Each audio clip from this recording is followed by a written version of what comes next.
Dr. Eve Chan is an assistant professor from the Technological and Higher Education Institute of Hong Kong. She earned her PhD in fashion and textile marketing and merchandising from the Institute of Textile and Clothing, the Hong Kong Polytechnic University, in 2009. Prior to joining the Technological and Higher Education Institute, Dr. Chan was research fellow at the Hong Kong Community College, HK Poly University, and visiting lecturer of the Hong Kong Design Institute. In terms of her professional experience, she has served as global business controller and manager of the internationally renowned fashion company H&M. Dr. Chan possesses extensive industrial experience in buying, merchandising, marketing, and retailing before commencing her academic career.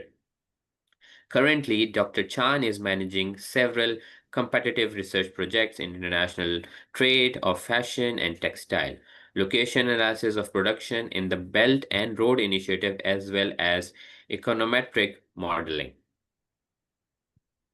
I would like to call Dr. Chan, and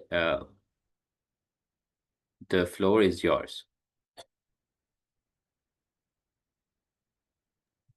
Okay, can you hear me? Yeah. Okay. Good morning, everyone. Thank you for your introduction. So let me share my screen.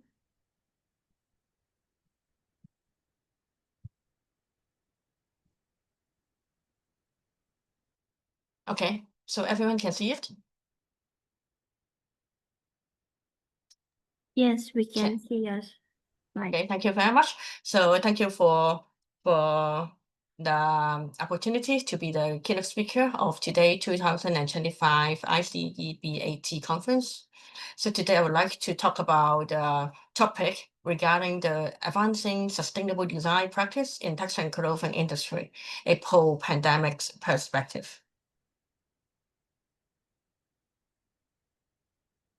Okay, so as you may know that during 2019 to 2023, there's quite a global challenge in the world. That's COVID-19 pandemics caused. There is a lot of disruption across all section of the global economy, particularly in the textile and clothing sector, because they rely heavily on global supply chain.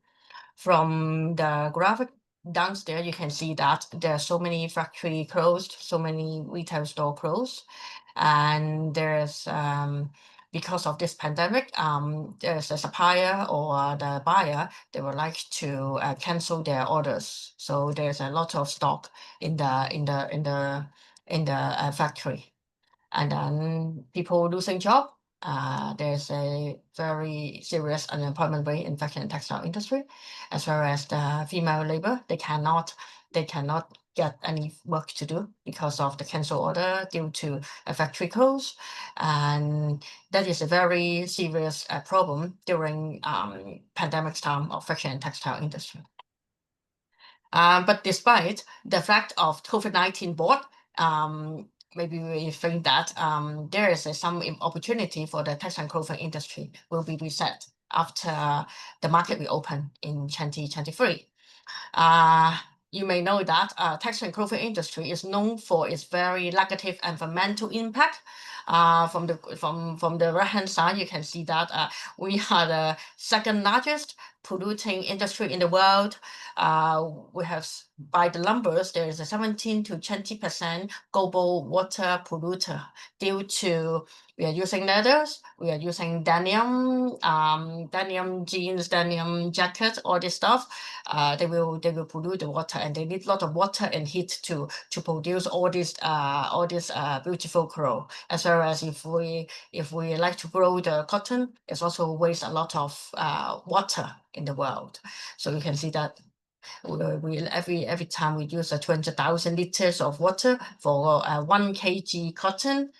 And then we also produce 21 billion tons of rubbish every year, 10% global carbon emission, because particularly for the luxuries sector, they would like to meet the peak season of the retail. That's why they always like to deliver the clothes by freight. So there's a lot of carbon emission.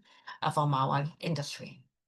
So you can see that we have an urgent need for a fundamental shift towards more sustainable practice in textile and clothing production. The literature review, we just have a briefly one. The concept have been developed over the past decade. Sustainable development is important. We have to acquire, use, reuse, and dispose the used material and make it like new stuff and sell in the market. Or we can think about that how we can reuse the material, or how we can we design the waste material to be the new one and sell to the market. We also think about that maybe fast fashion is not working out, so we think about those as slow fashion movement. For example, we think about eco fashion, green fashion, and ethical fashion. Like if you have, let's say, if you have $1,000 for changing your wardrobe during the new season, you may think about that.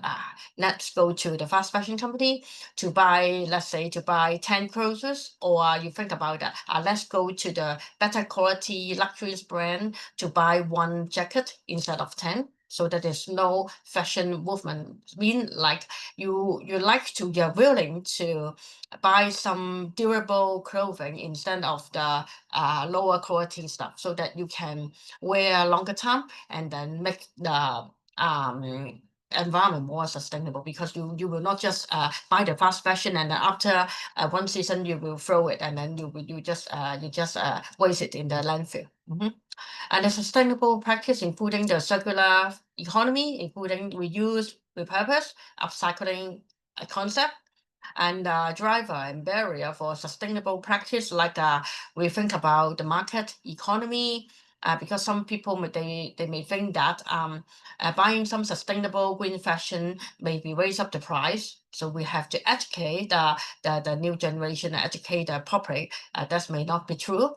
And for the social cultural sector, for example, like in the Western European country, they are the pioneer to talk about sustainable practice. Why? Because their asset is their ocean. They have a lot of seafood. They cannot allow people to pollute their sea in order to affect their income, right? So there is a social and cultural difference. But if you are talking about in Asia, in China, previously in 1980, we do not have a very strict environmental regulation, so they don't know how to manage all these polluted water. They just flood to the ocean and pollute globally. And institutional, regulational, the government need to think about that, how to help the factory. If we impose all this regulation, we can keep the price. We cannot raise up the price, because if we increase the price, the ultimate goal is we cannot get the customer to buy our clothing, right? And the technological advancement, how this stuff can help the sustainable practice, like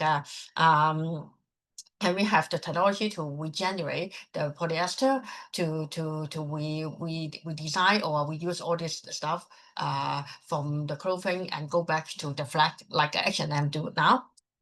And the stakeholders, we have to educate the designer, manufacturer, consumer, what is the concept of sustainable practice, and what is the advantage of doing it. And we also need to think about how we can change in the consumer behavior, like the changes in operation of the fashion industry. We lay off of a garment worker in Asia. They will have a very high impact of Asia developing country. And the business losses and unsold inventory during COVID-19, the designer fashion, they cancel their order. So they just put all this waste material to the landfill and pollute the world. And then we have to think about that. We have to adopt of the new sales channel through the social media, so that they will have an OB channel. They will have 24 hours seamless collection with the world, and then they have the increased demand for second-hand textile and clothing. In Japan, there is a quite popular one. They would like to sell their second-hand luxury brand handbag. Also, they would like to sell their second-hand denim jeans. But of course, they have the very strict regulation to make the clothes in a very high tier of hygienic way. They will have a different kind of level to keep the clothes, and then still they can maintain the price. Or even you can see that some of the second clothes, Levi's denim jacket is more expensive than the new one.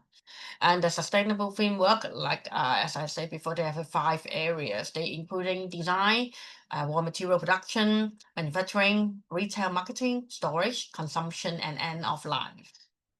So in my research, we have interviewed some of the expertise, like how industry practitioner perceive and evaluate the impact of COVID-19 on sustainable practice in the textile and clothing industry. And we collect the data during 2022 to 2023. We use the sampling, which we know all these people in the international company, include fashion retail, international fashion retailer, manufacturer, as well as the textile trader. And the job position, including the retail operation director, chief operation director, fashion designer, technical designer, product designer, as well as the business controller. And their experience of working around 10 to 26 years. So we conduct 20 in-depth interview around 1 hour with them in the textile and clothing industry in Hong Kong. And the interviews transcribed and then coded. We use the software called Vivo to be coded for theme formation. And the interview theme, we will talk about the fashion design concept in the fashion and textile industry, attitude towards sustainability, post COVID-19. What is the government support for sustainability in textile and clothing industry?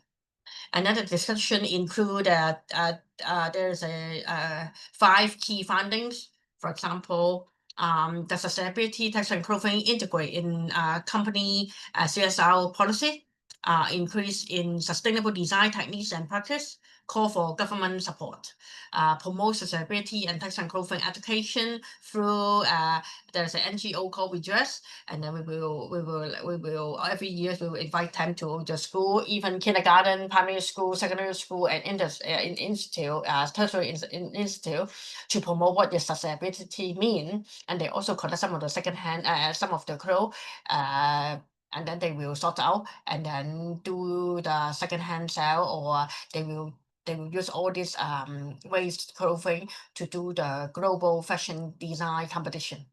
And the consumer shift for sustainability as well. So for the consumer shift for sustainability after COVID-19 was a wake-up call for consumer to prioritize their wardrobe and support environmentally friendly initiative. For example, one of the fashion designer talked about that our consumers are more conscious of the environmental impact of their fashion choices. That means, as I said before, so when you buy a clothes, you would like to buy a lower price clothes, but the color will fade out in one season, or you would like to buy a little bit more quality clothing so that you can use more durable. And the consumer also rethink that their shopping habit. They now focus on quality over quantity and invest in timeless, sustainable pieces that will last. That is what exactly I just explained to you guys from the global business controller. And for the sustainable textile and clothing integrated in company CSR policy, the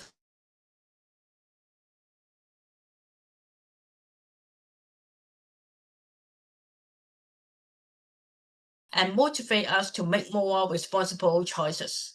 And that is from product developer, And the other thing is also from the senior technical designer also expressed his feeling is we became more aware of the connection between human health and the environmental impact of the fashion industry. Choosing sustainable material and design is a way to protect both. So they will think about they use the organic cotton, they use the natural fiber like wool, like cashmere, like silk, rather than use a handmade fiber, synthetic fiber, or polyester, and increase the sustainable design techniques and practice from COVID-19 raised the changes in the fasten the changes in the industry, promote company to rethink their design process and need for sustainable design techniques and practice. From a business controller, he talked about that the crisis highlight the challenging in the fashion supply chain. My company now prioritizes suppliers that are transparent about their sourcing and production practice. So we have to think about that. If you're choosing a supplier, it's not only about the price. We think about that how they can show the data transparency, how they do such thing, all the things sourcing production in a sustainable way. And we would like to call for the government support as well. So this satisfaction with the little support and promotion of sustainable in the industry reflect similar findings from the other previous study as well. In Hong Kong, we think about that government did not support us well. Industry players seek a more active role from the government in collaborating with stakeholders and industry practitioners to strengthen Hong Kong position as a region textile and clothing trade sector, and how we can promote sustainability in textile and clothing education. So we think about that how we can have emphasis greater for the subject of sustainability in textile and clothing education. From the retail operation director, she expressed that it is a very important for future fashion professionals to have a strong foundation in sustainable practice to address environmental and social challenges of the industry.